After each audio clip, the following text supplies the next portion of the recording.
继续来到南投，有几那个重机车的骑士骑到鱼池乡的山路，讲有一台小货车一直甲因逼车，阁有几那届看过这个双黄线逆向来超车，都参转弯的所在竟然嘛逆向，甚至无保持安全距离，差一点甲重机车来压撞。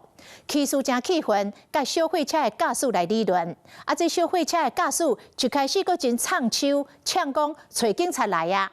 但是过无偌久，态度就落冷，一直甲骑士回失礼。警方一个查，原来这可是通缉犯，阁无驾照，水道防移送法办。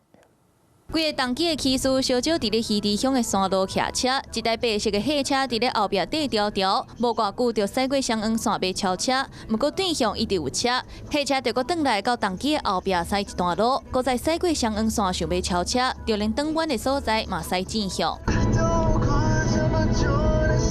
货车一路驶正向，嘛无保持安全距离，险啊就弄到重机。重机的骑士嘛忍袂住气喇叭，甲货车提醒，最后双方就停在路边咧大细声。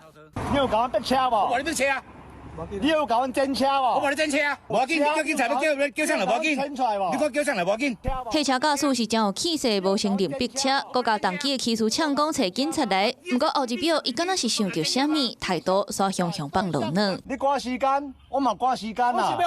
大家拢赶时间啦。歹势啦，好不？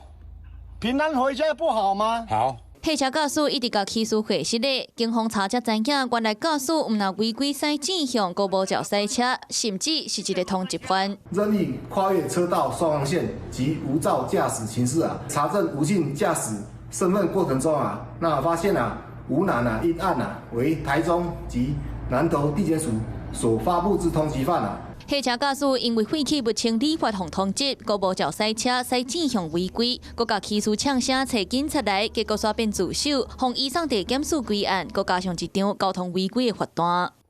Hello， 我是蒋欣梅，想要抢先掌握最及时的新闻资讯吗？赶快订阅、按赞、开启小铃铛，锁定华视新闻 YouTube 频道。